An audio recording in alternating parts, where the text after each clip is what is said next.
Chapter 1. Abandoned in the Dust. The wind howled across the barren platform of Calico Station, blowing curls of snow-dusted grit across the wooden planks. Amelia Grant sat slumped on an old bench, her nurse's satchel clenched tightly in her lap, her gloved fingers trembling from the cold and the exhaustion of waiting 3 long days for a ride that never came. She was supposed to be met by a medical escort and taken to Silverhorn, the mining town down south, where an outbreak of lung fever had gripped the camp. But the war between the railroads and the cattlemen had left schedules broken, communication fractured, and her, a trained nurse from the east, forgotten and alone in the wild frontier. Her lips were cracked and her cheeks pale. She'd eaten the last of her biscuits yesterday morning. The only water she had was half frozen in a canteen tucked under her wool coat. She was beginning to believe she would not survive the night. That was when she heard the distant sound of hooves.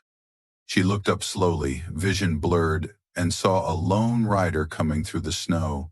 His black duster coat flapped behind him like wings, and his broad-brimmed hat shaded a stern face carved from hard living. A horse of deep chestnut carried him effortlessly toward her, and for a moment she wondered if she was hallucinating. The rider reined in, dismounted, and strode over. "You alive, miss?" His voice was gravel, but not unkind. "I think so," Amelia croaked. "I was supposed to be picked up. They forgot." He studied her with narrowed eyes, then without another word lifted her satchel and all into his arms. She was too weak to resist. "Name's Colton West. You're coming with me." Chapter 2. The Cattle Baron of West Ranch. Amelia awoke in a warm bed, thick quilts piled over her, a fire crackling nearby. The scent of coffee and tobacco clung to the air. She blinked at the log ceiling above her, confusion turning slowly into memory. The door creaked open and in stepped Colton, now clean-shaven, his dark hair tousled and damp from a wash. "You're safe," he said, placing a mug of steaming tea on the bedside table. "Brought you to my ranch. It's a day's ride from the station. You were nearly frozen." "I'm a nurse," she murmured. "I have to get to Silverhorn." "Not till you're strong enough," Colton replied, folding his arms. Amelia had dealt with arrogance before, but Colton didn't feel arrogant. He felt heavy, as if burdened by a sorrow she hadn't yet seen. And though she hated being vulnerable, something in her softened at the worry behind his stoic face. "I appreciate your help," she said finally. "You'd do the same for me," he said simply. "That's how good folks stay good out here." Over the next few days, Amelia recovered. She learned that Colton West was not just a rancher. He was one of the wealthiest cattle barons in the Montana Territory, owning thousands of acres and hundreds of head of cattle.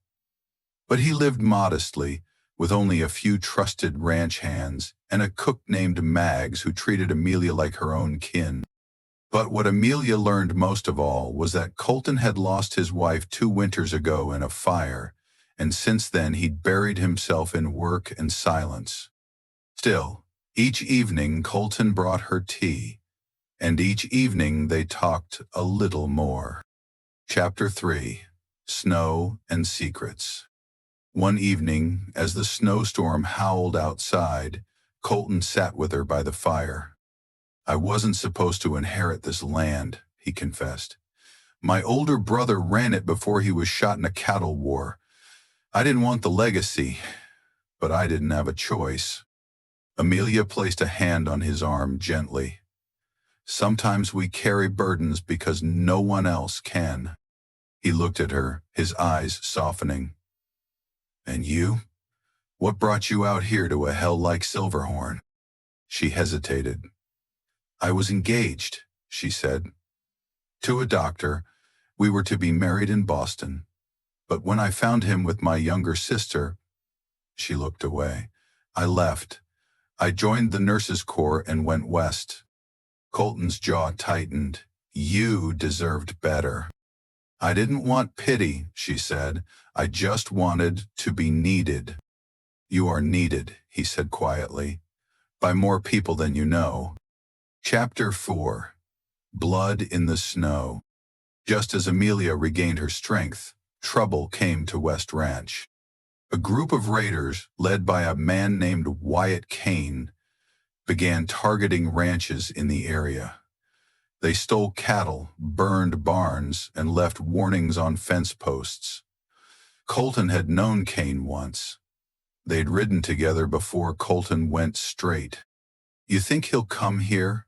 Amelia asked one morning. "It already has," Colton said grimly, showing her a bullet hole in the barn wall. "Last night." Amelia's blood ran cold. Colton rallied his men, reinforced the fences, and made preparations. He insisted Amelia stay inside, but she refused. "I can shoot, Colton," she said, "and I know how to patch wounds. You need me." That night, the raiders came. Gunfire echoed across the ranch. Colton fired from the porch, Mags guarded the back door, and Amelia knelt beside the wounded, wrapping bandages, stopping bleeding, doing everything her training had taught her. Amelia.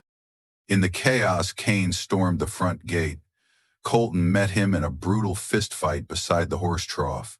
Fists flying, blood staining the snow. Amelia ran to help, but Kane turned, gun drawn, and aimed at Colton. She didn't think. She fired the pistol in her apron pocket.